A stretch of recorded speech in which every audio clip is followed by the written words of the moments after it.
Bang Imran, petugas petugas partai, Bang Imran. petugas, iya, petugas partai.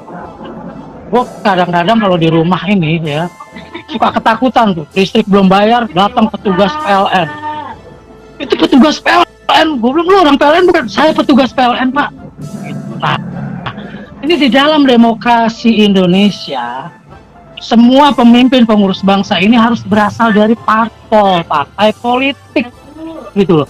Nah, semua yang namanya partai politik ini memiliki tujuan, yaitu membangun bangsa.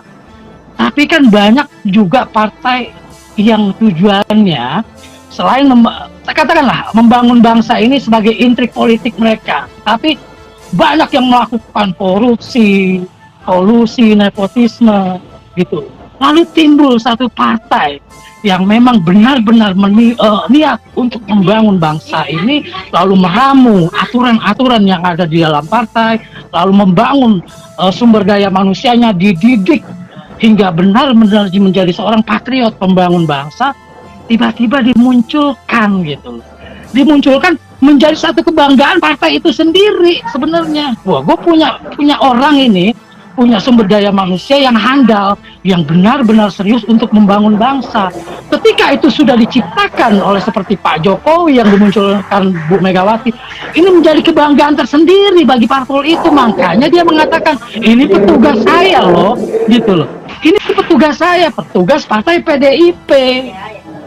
Ini satu kebanggaan buat partai yang memang benar-benar ingin membangun negeri ini, sumber daya manusianya. Mana petugas kalian? Kan seperti itu pertanyaannya. Nasdem petugasnya lihat korupsi, Gerindra apalagi. Kan seperti itu.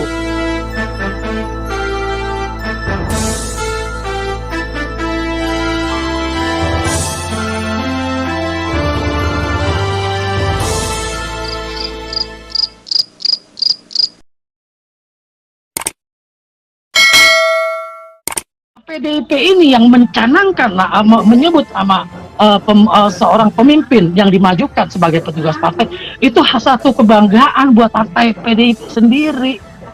Di mana si petugas partai ini benar-benar membangun bangsa?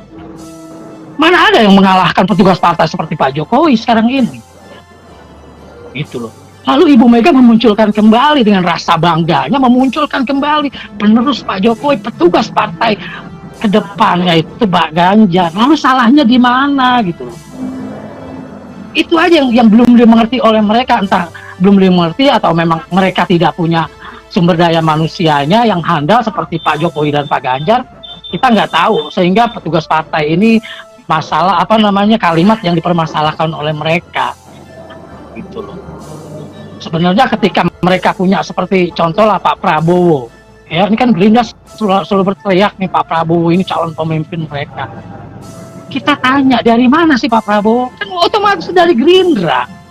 Gitu. Tapi toh Pak Prabowo sebagai ketua partai politik pun jadi pembantu petugas partai. Lalu kenapa nama sebutan petugas partai itu dikecilkan? Gitu loh Mbak Vera, Bang Taufik dan yang lainnya. Jadi memang untuk kaum milenial dan Gen Z ini memang harus kita edukasi apa itu artinya petugas partai. Ini satu kebanggaan dari partai yang memang memunculkan sumber daya manusia yang benar-benar handal untuk membangun bangsa. Malu loh kalau memang Ibu Megawati tidak memunculkan orang yang benar-benar membangun bangsa, dia menyebut petugas partai, itu malu. Begitu. Ini karena memang orang yang dimunculkan benar-benar berniat tulus untuk membangun bangsa, ya bangga Ibu Megawati, kamu petugas saya loh, itu loh. Ya saya rasa itu hanya itu Mbak Vera. Ya, tambahkan sedikit ya Mbak Vera ya. Dari apa yang disampaikan Bang Imron. Jadi gini ya, sebenarnya ini kan isu lama ya. Isu lama yang dimunculkan setiap pemilu gitu ya. Tahun 2014 itu juga sama. Pak Jokowi itu dianggap sebagai petugas partai. Tahun 2019 juga sama. Pak Jokowi juga dituduh petugas partai. Tapi kalau kita lihat kinerja dan keberhasilan yang dilakukan oleh Pak Jokowi, itu menunjukkan bahwa posisi Pak Jokowi sebagai petugas partai itu benar-benar memberikan yang terbaik kepada rakyat. Itu yang pertama. Yang kedua, kalau kita baca undang-undang pemilu ya, kalau kita mau fair ya, mau baca undang-undang pemilu itu jelas bahwa calon presiden dan wakil presiden itu diusung oleh partai politik atau gabungan partai politik. Jadi kalau calon presiden dan wakil presiden itu tidak ada calon independen gitu. Semuanya diusung oleh partai politik atau gabungan. Sehingga nanti yang tanda tangan di sana siapa? Ya partai politik. Sama semuanya ditugaskan oleh partainya. Misalnya nanti Pak Ganjar ditugaskan oleh PDI beserta koalisinya.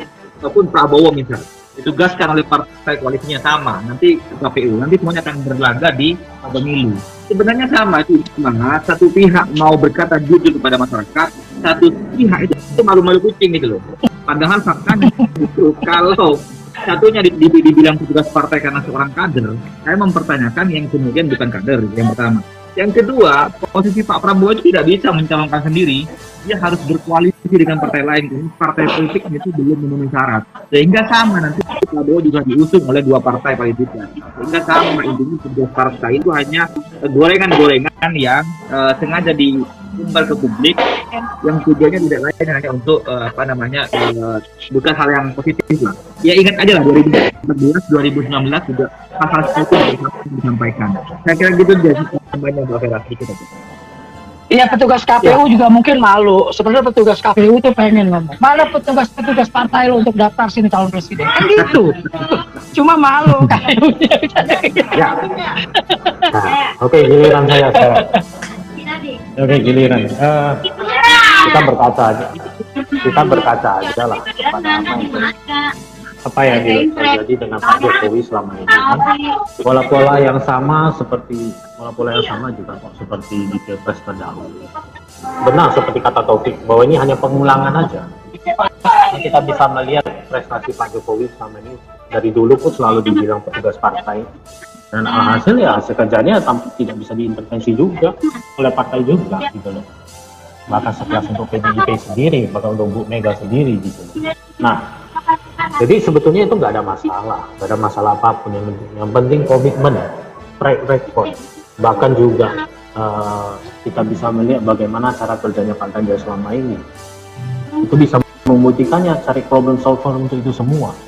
Bahkan justru kelebihan yang paling utama dari Pak Ganjar itu sendiri adalah dia melalui proses kaderisasi, di mana dia berangkat dari bawah, naik perlahan-lahan sampai menjadi anggota DPR, anggota legislatif. Dia belajar bagaimana cara untuk proses mekanisme mengambil pembuatan undang-undang itu seperti apa semuanya. Nah, akhirnya dia turun, masuk menjadi level gubernur. Dia turun langsung ke lapisan masyarakat, mengikuti polanya Pak Jokowi. Seperti apa itu semuanya, namanya belusukan. Dia bisa mendengar, menyerap semua aspirasi sampai dasar-dasarnya. Sesuatu hal yang tidak dilakukan oleh calon-calon lainnya.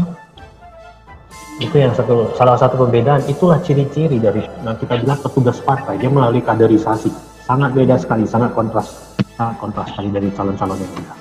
Itu aja Mbak Vera. Oke.